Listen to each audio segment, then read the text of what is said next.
ಶಿರಸಿ ನಗರದ ಮಾರಿಕಾಂಬಾ ಪ್ರೌಢಶಾಲೆಯಲ್ಲಿ ಶಾಲಾ ಶಿಕ್ಷಕ ಇಲಾಖೆ ಹಮ್ಮಿಕೊಂಡ ಜಿಲ್ಲಾ ಮಟ್ಟದ ಪ್ರತಿಭಾ ಕಾರಂಜಿಯನ್ನು ಶಾಸಕ ಭೀಮಣ್ಣ ನಾಯ್ಕ್ ರಾಗಿ ಬೀಸುವ ಮೂಲಕ ಉದ್ಘಾಟಿಸಿದರು.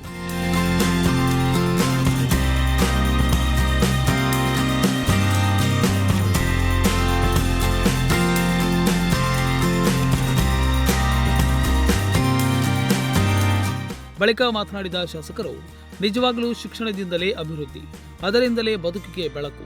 ಶೈಕ್ಷಣಿಕ ಏಳಿಗೆಗೆ ಸರ್ಕಾರದ ಜೊತೆ ಸಾರ್ವಜನಿಕರು ಸಹಕಾರ ನೀಡಿದರೆ ಈ ಪ್ರಗತಿಗೆ ಇನ್ನಷ್ಟು ವೇಗವಾಗುತ್ತದೆ. ಶಿಕ್ಷಣ ಯಾರೊಬ್ಬರ ಸ್ವತ್ತಲ್ಲ, ಶಿಕ್ಷಣದಿಂದಲೇ ಎಲ್ಲವೂ ಸಾಧ್ಯ. ಯಾರೂ ಇದರಿಂದ ವಂಚಿತರಾಗಬಾರದು ಎಂಬುದು ಸರ್ಕಾರದ ಆಶಯ.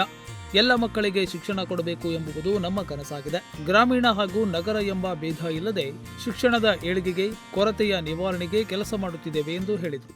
ನೆಮ್ಮದಿಯ ಬದುಕನ್ನು ನಾವು ಕಾಣಬೇಕಾದ್ರೆ ಪ್ರತಿಯೊಬ್ಬರು ಕೂಡ ಶಿಕ್ಷಣವನ್ನು ಹೊಂದತಕ್ಕಂಥದನ್ನ, ಶಿಕ್ಷಣವನ್ನು ಕೊಡಿಸುವಂಥ ಕೆಲಸವನ್ನು ಪ್ರತಿಯೊಬ್ಬರು ಮಾಡಿದಾಗ ಇಂದ ಶಿಕ್ಷಣ ಇಲಾಖೆಯ ಅಧಿಕಾರಿಗಳ ಜೊತೆಯಲ್ಲಿ ಸಾರ್ವಜನಿಕರು ಕೂಡ ಕೈ ಜೋಡಿಸ್ತಾರೆ. ಸಹಾಯಕ ಆಯುಕ್ತೆ ಕಾವ್ಯಾರಾಣಿ ಮಾತನಾಡಿ, ಕೇವಲ ಓದಿನಲ್ಲಿ ಮಾತ್ರವಲ್ಲ, ಕ್ರೀಡೆ, ಸಾಂಸ್ಕೃತಿಕ ವಿಚಾರದಲ್ಲಿಯೂ ಕೂಡ ಮುಂದಿರಬೇಕು.